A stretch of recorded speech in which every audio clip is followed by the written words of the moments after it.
Hey folks, thank you for joining us for another exciting episode of YOML. Today we are doing Reflection 227. This is the book that started all this journey that we have, and this is actually part two of two. So, what can we learn from this great book that is the genesis of everything? Yeah. This was the start of your magical learning. Was book one was The Alchemist, right? And the only reason this is now appearing again at 227 is because of True's fault, where he gave me permission around this time to write multiple reflections if I had multiple thoughts that popped up from a book. And this particular thought, hell, we talk about this all the time still. And I was like, look, man, I got to do a reflection on this one because it's something that's ingrained into my head at this point in time. And when I first started the first reflection, I had a rule of one book, one reflection. And I was like, screw that. I learned a lot. Sometimes I learn Mm. multiple things from one book. So anyways, that's why it's appearing now, because I gave myself permission to keep writing and get these thoughts out of my head. But if you just a quick recap, if you guys don't remember what The Alchemist is, I know, True, you've read it. So, have you read The Alchemist? I read it a while ago. It would be a cool book to read again. Yeah, no, I love this book. I mean, it's an awesome I mean, story about. you have read the book because you went through the quest. Well, that wasn't a part of the quest. That was the first book that we did for the pre-quest. We just started recommending it to people like, hey, you're getting ready to start in a couple weeks. Like, maybe check out this book, The Alchemist. I never made anybody ever read The Alchemist. We didn't ever make anybody do anything, but we never made that a part of the quest necessarily. Hey, this is where it starts. It was more of like, if you're waiting to start with your cohort or whatever, check this book out. You know what I mean? But as it is, anyway, The Alchemist is about Santiago, the Andalusian shepherd boy who yearns of travel in search of worldly treasures, and he leaves his home looking for his personal legend and ends up, I'm not going to spoil the whole story, but that's the story, right? That's what it's about. It's kind of like a fable, I guess. I loved it, learned a lot from it, but this particular reflection is about don't forget to take in the castle.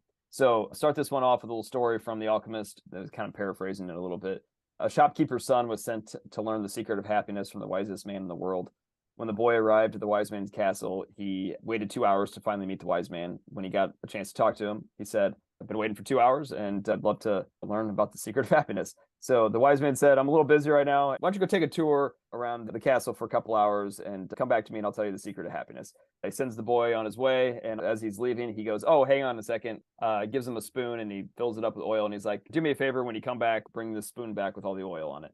So the boy goes and walks around the castle for 2 hours. He's concentrating on the spoon the whole time and making sure that he doesn't drop any oil. He comes back to the wise man in 2 hours and he has all the oil on the spoon and he's back and he was like, hey, I did it. I came back. I'm here to learn about the secret of happiness. And the wise man says, well, great to see you. Did you get a chance to take in the whole castle while you walked around and enjoy all the tapestries and the beautiful artwork and all that other stuff? It's a pretty magnificent castle, isn't it? And the boy was like, well, I didn't look. I was too busy worried about not dropping the oil. And he goes, well, do me a favor. Go take another lap around for another couple hours and take in all the castle and come back. So the boy walks around the castle again. He comes back 2 hours later. And this time when he returns, he only has half the oil left on the spoon. And the wise man asks him, what'd you think of the castle? And the boy was like, this was amazing. It was great to see it all. He was like, but I didn't get a chance to, I dropped some of the oil on the way around because I wasn't paying attention to it. And he goes, well, that is the secret of happiness, is to make sure that you take in all the wonders of the world at the same time as not dropping the oil on the spoon, right? So that this story was something that's always stuck in my head because it happens regularly where I will remember this and recall this story as I'm like, especially like, on a run or something like that in the mornings. And it's like really hot in the summertime and I'm like miserable and I'm sweating and sweat's coming down to my eyes. It's 90 degrees outside or something like that. I'm alone. I'm on a trail, and all I'm thinking about is getting back home and just checking the box for the day, getting done with my workout and moving on. Right. And then something every once in a while, this story just pops in my mind and I stop and I'm like, oh yeah, remember taking the castle, you idiot. And so I'll end up looking around, and I'll see like the beautiful tree lined, walk that I'm on, marvel at like, some of the structures that I'm running by in the park near my house or something like that. I'll take in the cool breeze, that does like, cool you down a little bit. And then I realize I'm not alone too, because I'm always on these runs with my daughter. And I realize how beautiful everything is around me. And before I know it, I'm back at home and I had a great run. And the run transformed from something that was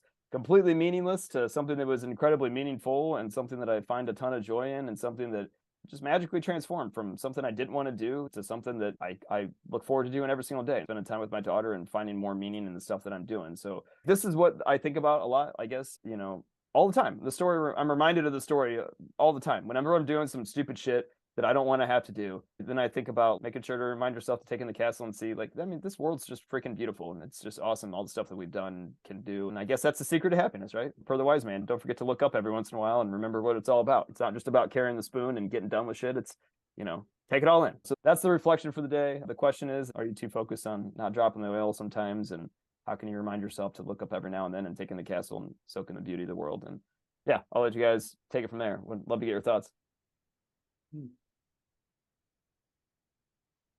Tree, what do you think? Well, I think it's pretty straightforward. It is spelled out right there. It's a secret because we just talked about this before we got onto this recording. Life, right? You don't want to just go to a destination. To me, life is a collection of events. Life is a collection of stories. So imagine if I have my life, I was born, I have maybe a magical wand or remote control, and I can fast forward my life until I'm 70 or 80 or whatever, and I'm on deathbed. Man, that's my destination. So if you don't take in the events that you happens to come across, then how can you summarize to me what your life is about? Tell me about your life. Your life is a collection of events. Because if you don't take in the scenery and the majestic of the castle, you are focused on getting to the destination. You're getting on to some kind of a place, some kind of a stage, a phase of your life. So if you think about, hey, I'm going to skip all of these experiences and I'm just going to magically appear at another stage. Fast forward, however you want to say it. You can close your eyes, put your head in the sand, and wait until you're 70. That's your destination. You got there. But what is your life? I mean, your life, can you tell me about your life? So it's like, hey, I'm taking a vacation. I'm going to, let's say I'm going to Cancun. Oh, I go to Cancun. I flew there and flew back. If you ask me, how was my trip? I went there and went back. I don't want anything. It's like, I mean, you think about it. Yeah. So every time I ask you, hey, how was your trip to Florida? How was your trip to this place, that place? Or, oh, I've seen this, I've seen that. Oh, I see this interesting person, this interesting event, is whatever. This is what life is about. Because if you ask anyone about their life, they're going to tell you the events that they have encountered. And so to me, that's the secret of life, and a very straightforward. This is book spells it out. I mean, that's not much I can say. But the point is, what do you do in transitioning from point A to point B? And it's why are you doing it too? It's connecting to the here and now. Like, because we can get so damn focused on just carrying, like you said, going from point A to point B and carrying the oil, and like I was laughing to myself as you were talking about some of those trips and things like that. You saw me yesterday, right? When I was talking to you about the rise and reign of mammals. Fucking ecstatic about that book. Like I mean, I learned so much shit from that book, and the journey of learning it was like just one roller coaster ride after another of like, oh, whoa, huh, that's insane. No way. Like, I mean, I was like hanging on every edge and I loved it. Like, I mean, or I could have told you, yeah, I read a book. I mean, it was, it was about mammals. It's about, the histories of mammals. Like, oh, right. Okay. I mean, that's a point. Yeah. It's not about, oh, I went there. Oh, I did that. Right. But what happened? Like, oh, something happened. Oh, there is this nice pool. This is nice castle. This is, a bunch of people. This is nice culture or whatever. This is the events that you encounter. And to me, that's what life is about. And if you say, hey, what is Chris, right? Who is Chris? Then you have certain events. Hey, I'm this person. I came across this and encountered this. This is my experience. You are a collection of experiences. You are a collection of stories. You are a collection of events. And all the events is what you want to remember, is who you are, is what you remember. Because if you don't remember, I mean, it doesn't have you have no interest in it, right? And if you don't focus on the here and now, then anything that you can recall, it's pretty much an illusion. You're projecting everything else. Like a lot of time when you go to work, right? and you would drive home, you won't notice if you do that on a regular basis. You don't notice anything. You're Like, in your own mind projecting zap to out be somewhere else. right. You miss everything. Even if there's some kind of event that happens there, you're probably gonna miss it. If I ask you, did you stop by a light at that street or this cross section? What was the color of the car right next to you? You won't know because you didn't pay attention to it. There's that really famous study. I don't know if you've heard about that one with the gorilla. And they're like, I think it was count how many passes or something like that. And then the gorilla runs in the middle of it. And then they ask, I forget what the final stats are. The majority of everybody doesn't see the gorilla. I'll look it up. Well, Snow, I'd love to get your thoughts though. I'll look it up while Snow's sharing here. Well, you can multitask? Yeah, I mean, not multitasking, but I'm going to look up, gorilla, how many gorilla statistics. Yeah, if you aren't enjoying the process, then what the fuck are you doing? Right. Exactly.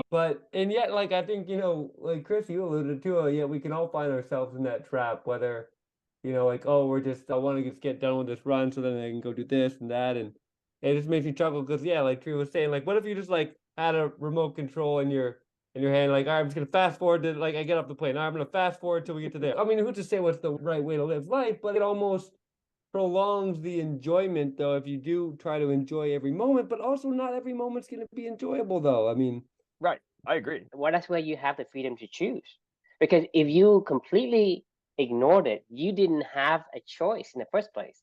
Because like in the example of the gorilla example that Chris referring to is, we didn't notice that there was a gorilla in the video, because we are focused on so much on something. We didn't even get a chance to say, well, I decided to want to watch the gorilla instead of counting. Yeah. Right. So I've definitely seen this.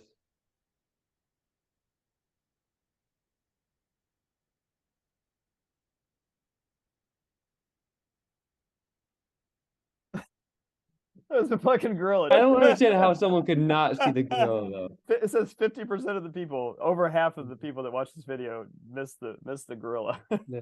But I don't know, it made me want to reread that Alchemist book. I did forget that story in that book. I mean, we should just try to experience every moment just for whatever it is. I mean, I think Free would even say there's kind of nothing to say, that is kind of some wisdom to life. Try to stay focused on not messing things up, but enjoy what's going on around you. Yeah, So that's it. But I think it's more than just that, though. It's both, right? Like, we still need to get from point A to point B. I still want to go and do like this every single night with True, and I still want to keep progressing and building on what we're doing in Club and E in the future and all that other stuff. But like, I want to enjoy every one of these conversations with you guys along the way, right? I could easily just be like, oh, I got to go check the box with our convo tonight, But like, this is when you get to enjoy, like, your values, like, this is like when you get to actually consume your values is when now. But and one thing I just noticed for myself though is like, well, when are you too attached to an idea, because I mean, we also get in a habit of just doing things, and at what point are we too attached to it that we're like actually almost like, like I talked about before, like we're almost like addicted to it to a fault where like it's somehow getting in the way of our life or in the way of our human connections or something that we're making. So I guess I just wonder about that. That's a good question. When is the right time to fire somebody?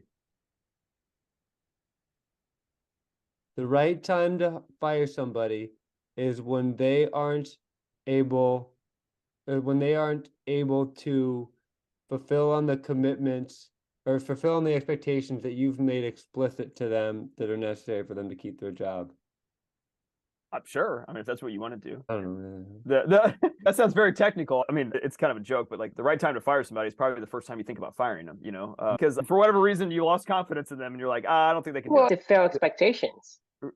I mean, it's to what you said, Snow, of like, they didn't do what they said they were going to do, and they let you down. Whatever that was, integrity was maybe one of your values, or something. I don't know. Whatever. When's the right time to leave your girlfriend? The first time it comes up in your head? I mean, maybe. There's no right answer. There's no right answer right there. That's totally gray area. Well, I guess the point of what I was getting, the reason why I was even bringing that up is because you were saying, well, you can't be so addicted to stuff. I agree with you. Like, if look, I think if True and I, said this isn't fun anymore, this isn't what we want to do anymore, like we wouldn't do it. Like, I don't think that either one of us would have any problem saying like, we're not able to bring out our values in this conversation anymore. We're not getting anything out of this. Let's shift our focus back to something else in which we could apply ourselves. I mean, we've done that. How many times have we done that? On how many different stupid projects have I brought you? And maybe we spend a day on it. And we're like, yeah, this isn't fun. Yeah, I mean, like I like that. We even do like these meetups, and I told Chris, look, this ain't working. Yeah. Actually, that's a great example. You know, the meetup groups that we used to host, right? I so badly wanted that to work because I liked it. Like I did like, you know, the idea of it, right? And every once in a while we got a little bit out of it, but it was like 1 out of every 10, you know, things. And it was always just such a time suck. It would take us away from doing other stuff. It wasn't bringing more people into Clubany at all necessarily. And honestly, like the right time for me that I should have shut that down was the first time that we were both like, I don't want to do this week. You know, let's just do it. I would tell Drew like, oh, let's give it 1 more week, see what happens. I think I said that for like 3 months straight. I don't know what I was hanging on to. I mean, even a part of me now, every once in a while on a Thursday or whatever, and I'll think like, man, the anti-library thing was kind of fun. You know, the anti-book club was kind of fun. But like, we're kind of doing that right now. Like, I mean, I'd rather do it with you two than with, you know, with other random people that never show up. And one dude was like playing with a dildo one time or whatever, you know, and we're like, what the fuck is this? You know, like we're not gonna like it was so far out of what like trust me, I didn't want to see that castle anymore. Like I mean, I think it was clear like that castle was not the castle that I was enjoying, you know, and or true, you know. Yeah, and the thing is, when I was doing the meetup, I was feeling like I'm running for trains, and to me, I'm misaligned with what I want. And so I guess the feeling that you get kind of saying, hey, I don't really safe and comfortable with doing these kind of things, even though I don't really give a shit. Yeah, I don't want to run for trains for anyone. It's like if people shows up and they have, you know, good books and whatnot to recommend, it's great. But at the same time, I'm not getting any people with great books. So for the most part, I'm not getting any values. And for me, is to go to that place, my expectations are not very enthused. I wasn't enthused about going to the meeting because every single time we have like 10 people sign up and like 2 people shows up and they just drop off. And then what's the point? Just don't come. I mean, what? And to me, is the expectation for my expectation for the meetup, it just starts to dive in terms of what I think, you know, would be fun and would be positive are things that, you know, it's a waste of time. And so I think, you know, at some point, your alignment will change based on whether you get enough of it or not enough of it, right? If you still have room for it, then you're gonna have the feelings of wanting it. If you are basically full of it, then you say, hey, I think we have enough with this and we can move on to the next thing. But I think having the attachment could be both good and bad, depending on how you are aligned with it and how you think it aligns with what you want to be. Because a lot of times, I think, you know, for me, like you say, certain people who want to do certain things, and if I were to do whatever it is I like to do, I don't mind missing out on other stuff, right? And so in life, for me, it's not about to experience a little bit of everything. I want to experience a lot of this thing that I like, if that makes sense. So if I'm saying, well, if I found something that gives me this fulfillment, this gives this feeling, then I think I want to do more of it, regardless of what people say about, you know, let's say I like fishing, and I can say, hey, I'm wasting time, you know, just put my line down and just wait there, or just, you know, do whatever I want to do, relax, whatever. That isn't the point, but the thing is, that's what I want. And so I want to do more of it. So it's basically, hey, my True could be addicted to fishing, but isn't it too much attached? Depending on whose perspective you're looking at. Because rather than being, you know, maybe you want me to go run a marathon and go cross country. Well, I don't like to run cross country. So for me, I shouldn't have to experience a little bit of everything if I don't like most of the stuff that you think, you know, people should be experiencing in life. And so I think having some sort of a balance in the reference of that person, it's good. Because like for me, I like to be 80% at peace and 20% with new things. So I don't like to have surprises. I like to have predictability. So my days are pretty predictable. If you could throw something in, then you got to give me like, you know, at least a day or 2 days to kind of figure out where I'm going to fit it into the schedule. If that's the case, it's okay. But you bombard me a bunch of meetings, whatever. my day is completely havoc. I would get anxiety just because, that's not something I'm used to, or not something I can handle based on my kind of personality.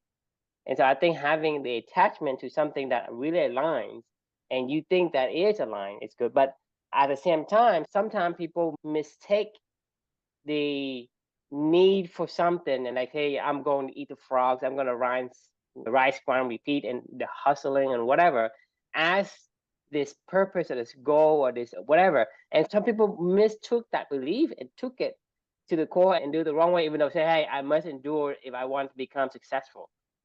And to me, it's like people say, nothing. To me, this one thing. I think people take it, and I think it's common sense, but I don't buy into it because people say, anything worthwhile is not easy.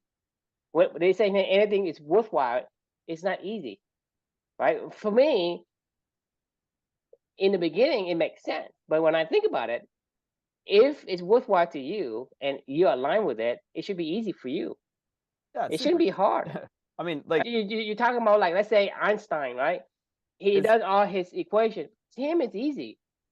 Is cheese making it hard for you, Snow?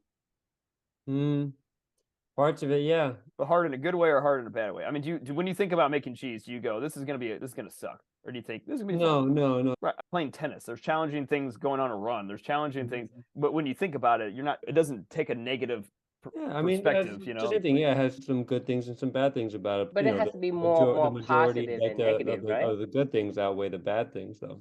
Yeah, exactly. And that's my point, is the good thing has to outweigh the bad thing, because you want to be the majority of the time have the good things in order for you to continue doing that. It make it worthwhile. And I think having an alignment makes it more easy, more good than bad.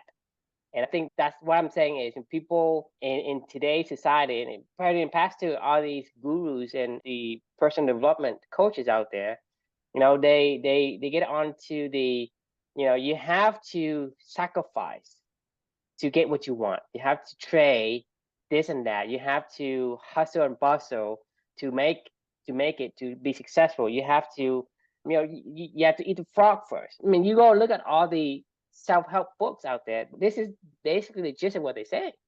You got to do the hard things first. I mean, there's a lot of books out there. I mean, we talked through many episodes regarding, eating the frog, regarding, like, turning frustration to fascination. That's what we talked about that yesterday. Yeah. The point is, people say you want to tackle the hardest thing first, meaning you want to take the most challenging and you want to be challenged. You go, pick your most painful moments and use that as a drive. And to me, that's what people are trying to, kind of like preach to you. But I think it's not always the case. A lot of times, if you find the right alignment for you, it should be more good than bad. Therefore, it should be more easy than hard. There are going to be challenges, but the percent of challenges is going to be less than the easy peasy pieces. Yeah, I think here's a thought around that thought is, maybe we'll call thoughts on thoughts. Let's not forget about the castle in this whole equation, right? It could be an ugly ass fucking castle. Like, you could take a look around and go, this castle's fucking broke ass shit. I'm in a ghetto castle or whatever. You know what I mean? Like, so when you take a look at the castle, maybe it's just a shitty castle, and you're like, I don't like this castle. Looking at it. It doesn't appeal to me.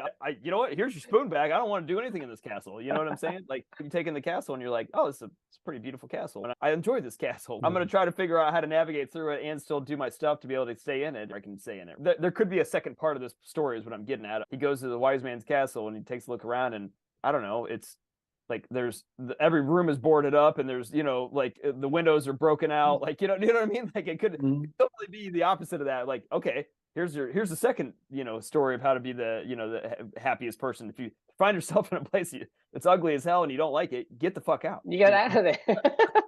Yeah. I mean, I've been thinking a little bit about, like, the only thing we really have is our attention, though, and what we decide to put our attention to, and whether you're a seedling trying to grasp for light, or, my attention to hearing you guys talk, it's like, I'm going to probably keep giving my attention as long as I'm getting something from it. But if, I don't know, some teeny bopper girl is on and just starts talking about something really bland that is whatever, not interesting to me, then I'm not going to start giving my attention because I'm really not getting anything from it. I mean, it makes sense for our brain, like, evolutionary, to, like, want to give attention to things that are like nurturing to us or helping us get resources or helping us feel comfort or just whatever the good chemicals that we get. I just been thinking about that a little bit lately, just how like, yeah, we're going to give things attention that we feel like are good for us.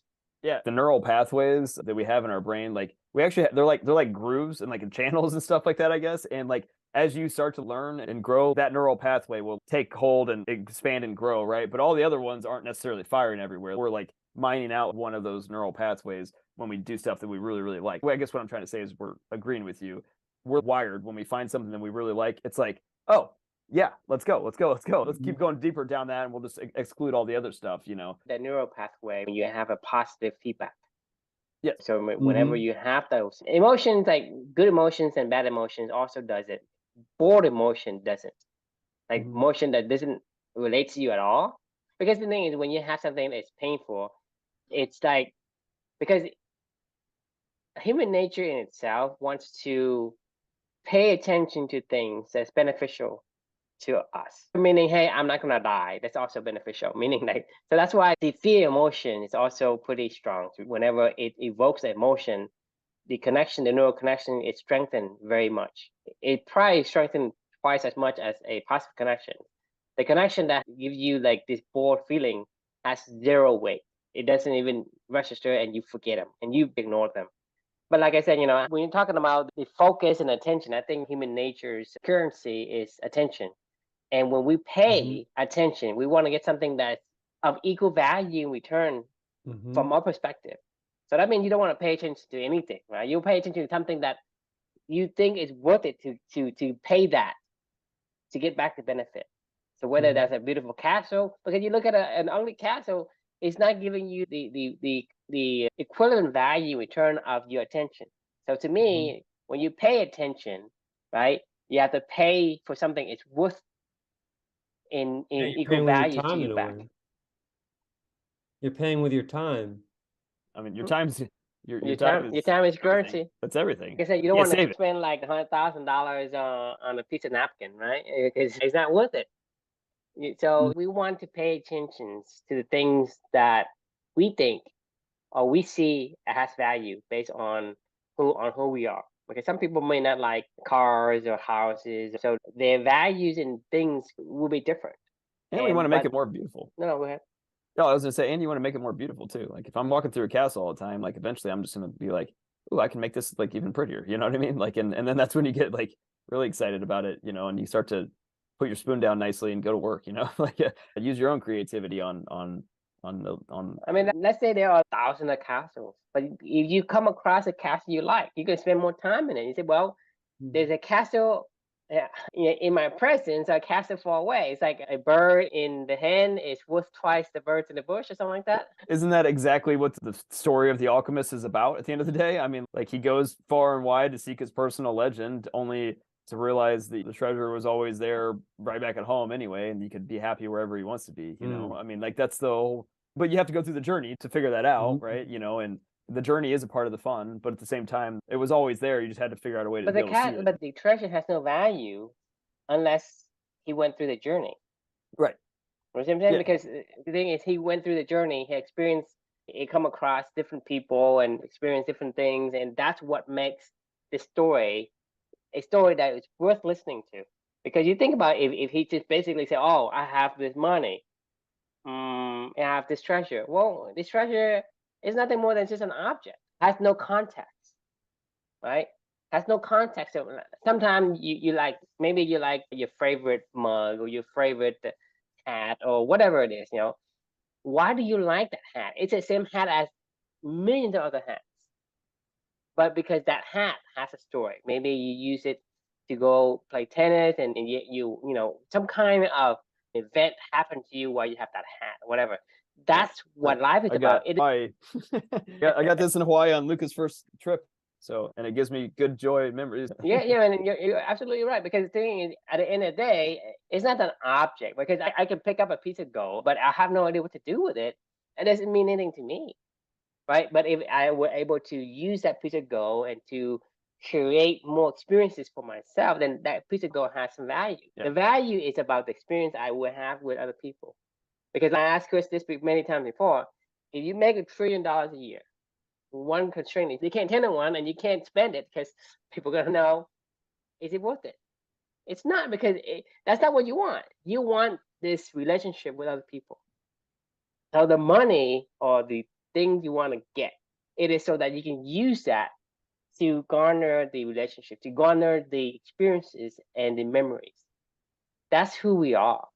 We are not just a destination. We are collections of stories. Great. Because for me, is I am me because of all the things I've done in my life and other things happens to me. Chris is Chris because of the all thing that happens to him. I mean, I came from Vietnam, right? I was, running from houses to houses trying to dodge the commie, right? That's me, but that's just a story. But if you tell me, hey, True, tell me about your life, right? Tell me about who you are. Well, this is, and when I do this, these shapes who I am, what I think, and how I think. And then when I came to America, and then I have a different perspective. I've seen this, I've seen that. That makes me who I am because these things happen to me. If you erase all the memories, then I'm no different than you or anyone who is memories wiped. I'm no one, nothing. It's just a piece of a thing that has it's a shell, has no meaning. It actually reminds me of that book, A Brave New World. Have you guys ever read that? It's like this dystopian future where everybody takes this drug called Soma and it makes them all really happy. It's basically almost like a low grade heroin, but it keeps them in this suspended state of happiness all the time, but they don't do anything. All they do is sit around all day long and take Soma and clog up their mind. And true to your point, it's like they're literally like almost personalityless. I mean, they're just like, here, have some more Soma, have some more Soma, just take some more Soma, do this, like, drown it all away. It's like, you want to be you, you want to go experience stuff. But that's the point though. I mean, the point is like that new brave new world doesn't exist because it doesn't work that way. It has to have a constant transition.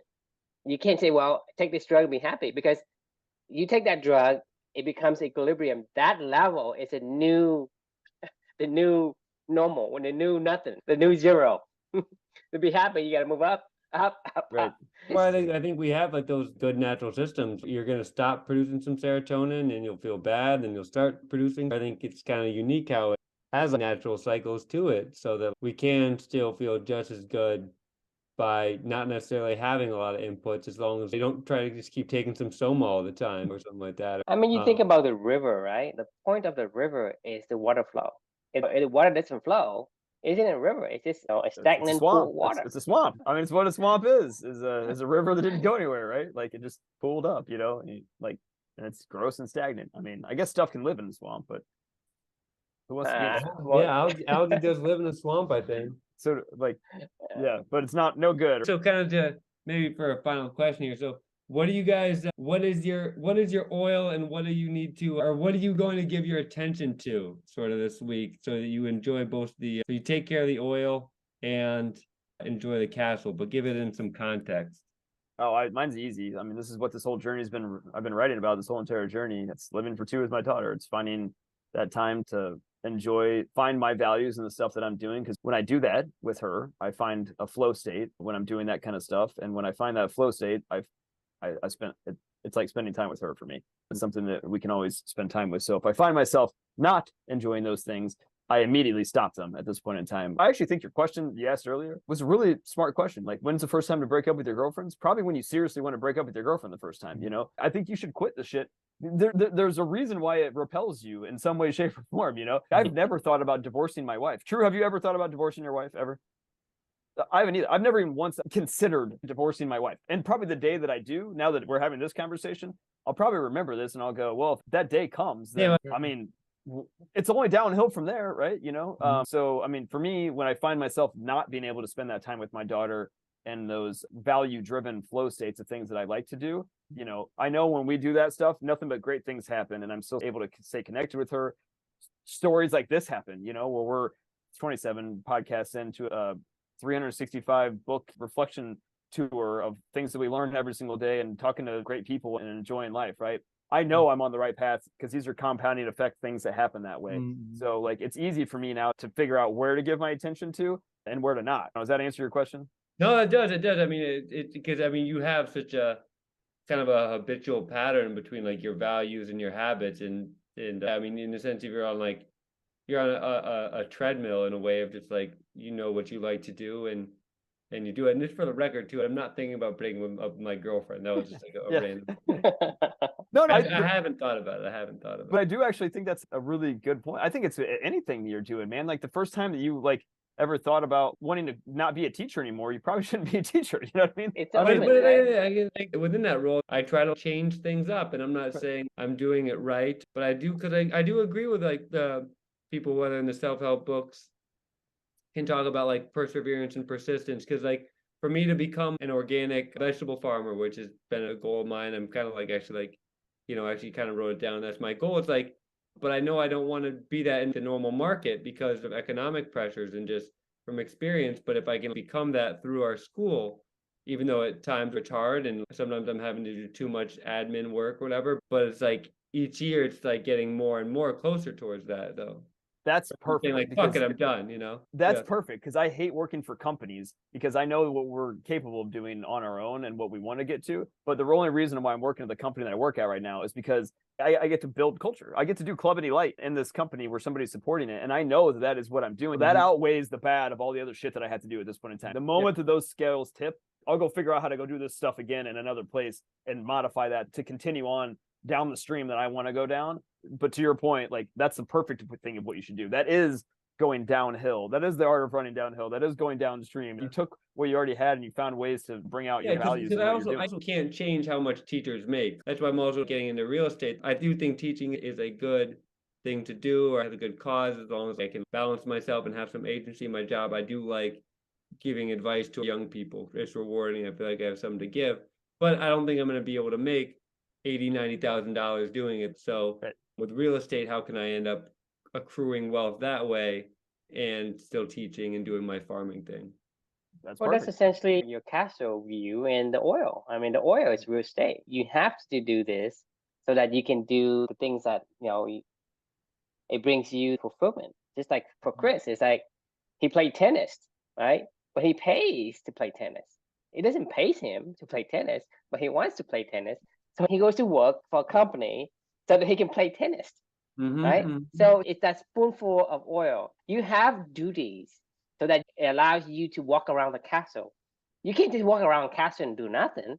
While you're doing the duties, you admire the views of the castle, right? And so for you, Snow, you love teaching. And teaching, if you try to take teaching as a need or a duty, then it becomes kind of like jumble up together and it's harder to tell, hey, I don't like this view of the castle. But if you say, hey, teaching, yes, I like to teach or I like to grow vegetable and I am at a negative in the reds because I have to buy extra, let's say you buy, organic soil and you buy the roots stimulator and watering and all these things and you go and you sell the produce and it doesn't make enough money to even pay for the cost, you are at a loss. But the thing is, you do it because you want to, because that gives you an experience that you want. Just like Chris, he does it. People doesn't pay him to go play tennis. He plays tennis. He goes and pays the court fees and the racket stringing and equipment and the machine that shoots the ball. And so he actually spend money. He's in the red, but he has to carry the spoon at the other job where he can say, well, this spoon allows me to walk around the castle so that I can see the views. But if I didn't have a spoonful of oil to walk around, I wasn't carrying out a duty. Who's gonna let me walk around a castle? It was funny. I feel like I don't love teaching though. I mean, it's like I love being or I like giving advice. I think underneath it all, I always just consider myself just a philosopher going through life. We're all these little journeyman. So. Yeah, and the thing is, sometimes I love helping people solve problems. Is what I love to do. That's what I love to do. Honestly, that's what sales is. I love helping people solve problems. Yeah. No, I mean, but that's what you just said is important because that's really the underlying code of the values of what you really care about. Why you find any joy at all in teaching. But like the tips of the scales may have tipped at one point in time in one way because of pay, because of the shit you have to deal with the school bureaucracy. Like maybe your students don't maybe you don't even like the way that schooling is run, where you're like, I can't even give advice. All I'm doing is just preaching from a book or something like that, that I don't even agree with. So those are when the scales tip for me, when it's like, clearly this is a shitty looking castle at this point in time. I can go do my other stuff that I can go do. You could do what you just said, Snow, of giving advice and having conversations like this and being a philosopher in a zillion different ways. Advise? Absolutely. Don't need to teach anyone. You could be a guidance counselor. You could be a psychologist. You could be an author. Would I get summers off? Would I be able to stay around today? Yeah, but you got to balance the scales. Or you just go speak, just like Simon Sinek. That's what he does. He just give people advices.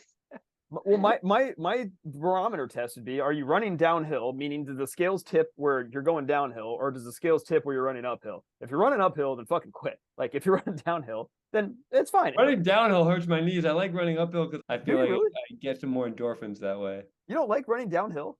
No, I don't. Oh my god, man, that's my favorite ever. I usually do like running uphill. Well, that's interesting. What, you really like running uphill is running downhill for you? I mean, it doesn't have to be a literal thing, but like if running uphill is what you like, then run up the fucking hill. Any final thoughts from anybody? I feel like we're probably at the end here. I think we're good on this one. Awesome. Any final thoughts from you guys, or we can wrap?